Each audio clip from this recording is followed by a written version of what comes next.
ท่านผู้ชมเคยไทยได้เมียคนลาวกลับไปเยี่ยมแม่เฒ่าอยู่ลาวถึงกับเว้าเต็มปากเลยว่าของกินของอยากแพงอะดีท่านผู้ชมเนาะสบายดีหรือว่าสวัสดีเบิดสุขุสุกคนมันอยู่กับผมกิจ07ท่านผู้ชมผมมีคลิปหนึ่งอยากให้ท่านผู้ชมเบิ่งเนาะชีวิตเคยไทยได้เมียคนลาวท่านผู้ชมเนาะเพิ่นก็เลยกลับไปเยี่ยมแม่เฒ่าอยู่ลาวว่าความรู้สึกของเพิ่นเป็นจั่งใดเนาะกลับไปอยู่ลาวแล้วกลับไปเห็นประเทศลาวว่าเป็นจั่งใดการอยู่การกินเป็นจั่งใดท่านผู้ชมและขอให้ท่านผู้ชมเบิ่งคลิปนำกันเนาะ ระบบประสบการณ์ที่เราเห็นน่ะว่าอยู่ลาวการเป็นอยู่เป็นจังไดของกินของอยากก็แพงคือทุกคนรู้แหละการแต่มันสิแพงก็บ่แปลกเนาะเพราะว่าสินค้านำเข้าแทบว่าเกือบ100%เนาะมันก็มีของถูกก็มีของแพงก็มีแต่ส่วนหลายก็ของถูกก็อาจแม่นสิเป็นอาหารบ้านๆท่านผู้ชมเนาะแต่ชีวิตความเป็นอยู่หั้นแตกต่างกันอยู่แล้วกับอยู่ไทยเนาะเพราะว่าอยู่ไทยก็ของกินของอยากก็สิถูกกว่าเรากลับไปบ้านกลับไปเยี่ยมแม่เฒ่าถึงกับเว้าเต็มปากเลยว่าท่านผู้ชม แพงเนาะอิหยังก็แพงจังซี่ท่านผู้ชมบ้านข้อยก็เป็นจังซี่เนาะของกินของอยากก็แพงอะดีถามว่าอยู่ได้บ่อยู่ได้แต่ว่าเราต้องประหยัดจั่งสิอยู่ได้คันบ่ประหยัดก็คือว่าแหละอยู่ยากขออนุญาตเจ้าของคลิปเพิ่นเลยเด้อเนาะเอามาให้เบิ่งเอามาให้พี่น้องชาวไทยเบิ่งแบบว่าผู้ใดอยากได้เมียลาวประสบการณ์ชีวิตเป็นจังไดก็ฟังจากเลาก็แล้วกันเนาะอาจสิแตกต่างจากไทยเพราะว่าสภาพบรรยากาศสิ่งแวดล้อมอาจสิย้อนยุคนิดหนึ่งแหน่ฟังเลาเว้าแล้วกันว่าเป็นจั่งใดเนาะ ว่าชีวิตอยู่ลาวว่าสภาพแวดล้อมอยู่ลาวเป็นจังไดการอยู่การกินเป็นจังไดท่านผู้ชมฟังแล้วเว้าเนาะขออนุญาตเจ้าของคลิปเพิ่นเด้อเนาะบ่มีเจตนาหยังอยากให้พี่น้องชาวไทยเนาะเห็นนำกันว่าเคยไทยไปอยู่ลาวรู้สึกจังไดท่านผู้ชมเนาะครั้งแรกของเพิ่นที่ไปเห็นประเทศลาวที่ไปเยี่ยมแม่เฒ่าว่าเด็กน้อยกับผู้เฒ่าผู้หลักผู้ใหญ่เพิ่นใช้ชีวิตอยู่เป็นจังไดท่านผู้ชมเนาะเพิ่นรู้สึกจังไดกับประเทศลาวฟังนำกันท่านผู้ชมเนาะ รู้สึกว่ามาอยู่ดาวเนาะแบบบ่ได้มานานแล้วมาใส่ชีวิตอยู่กะเบิดได้เติบอยู่เงิน1,000นี่ทุกคนอยู่ได้บ่ถึงหอดมื้อถ้าซื้อแบบของกินให้เด็กน้อยจังซี่แพง เปลืองคักเปลืองแห้งค่าเงินเขาแห่งถือก็ไทยอยู่แต่ของนำเข้ามาไปแลกเป็นเงินไทยอ่ะแม่นไปแลกเป็นเงินลาวอ่ะแลกเป็นเงินกีบอ่ะมาซื้อของแป๊บเดียวบะเงินไทยเฮาน่ะมาแลก1,000ใน620,000ก็มี620,000 620,000ก็มีแม่น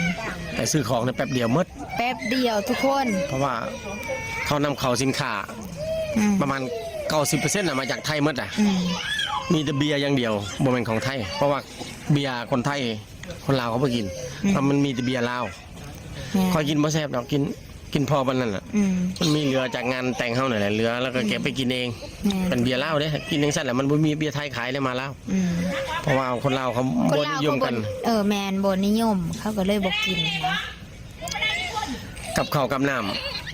ำจังได๋ว่าพออยู่ได้บ่แต่กับข้าวก็เฮ็ดบ่คือคนไทยเนาะมัน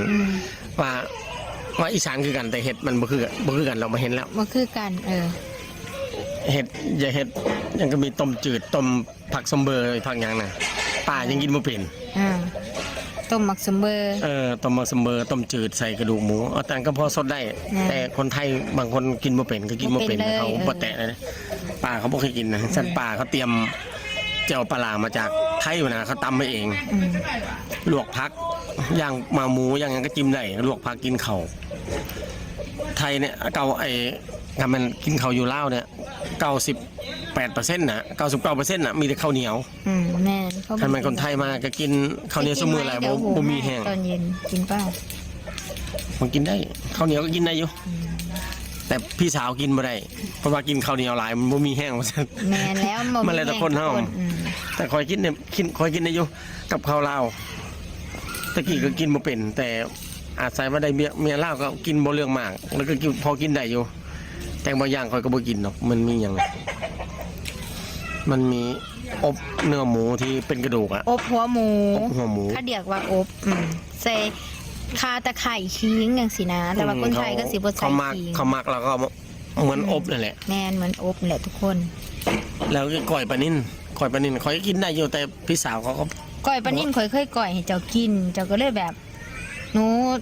ทำกินได้แต่เครื่องปรุงเขาบ่คือของเขามันบ่คือของไทยอันนี้ก็หาวตลอด24ชั่วโมงแล้วก็อย่างส้มตำส้มตำแต่ส่วนมากคนลาวเขามักกินเฝอกินน้ำเส้นเฝอ มีครับคันมีเส้นนะบ่ขาดนะเขาต้องติงกินกับส้มตำตลอด แม่น แต่คนไทยเขากินกับผัก กินกับผักกินกับของทอดจังซี่ของย่างจังซี่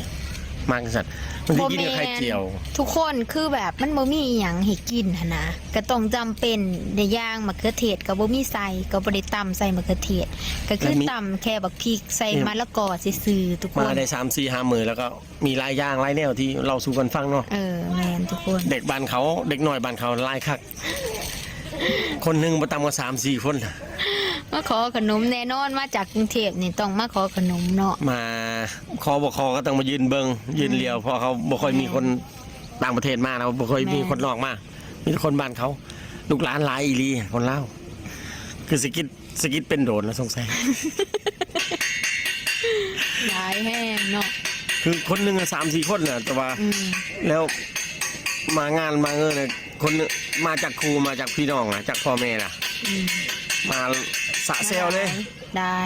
นี่ขนาดบอกคนหน่อยหลายทุกคน เขาบอกเขาของกิน คือคนไทยเขาง่ายๆกับข้าวกับน้ำนะคนไทยอ่ะคนลูกหลานคนไทยเขาต้องตัวให้กินต้องโกหกให้กินตัวซื้อนั่นซื้อนี่ให้กินนะแต่คนลาวเนี่ยไม่ต้องตัวไม่ต้องห้ามครับ มีอย่างกินทุกอย่าง เขากินบ่มีเกียงบ่มีว่าอันนี้บ่กินอันนั้นบ่กินตีนั่นตีนี่บ่มีกินเพิ่งกินในหมด แต่ว่าอันนี้ก็เนาะอันนี้ก็เสือกอยู่เนาะเพราะว่าซื้อมา นี่รถอีเต็น ของไทย รถอีเต็นบ้านเขานิยมบ่มีหลังคาข้างนะเขาเรียกเอิ้นว่ากระบะอะไรบ้านเฮา กรุงเทพก็เอิ้นกระบะข้าง แม่น แต่ของไทยเนี่ยมีกระบะหมดเลยทุกคัน มันบ่มีโยมบ่นิย แต่ ม ไทย นะ แต่ของลาวเขาเรียกว่ารถอีเต็นเปิดประทุนนี่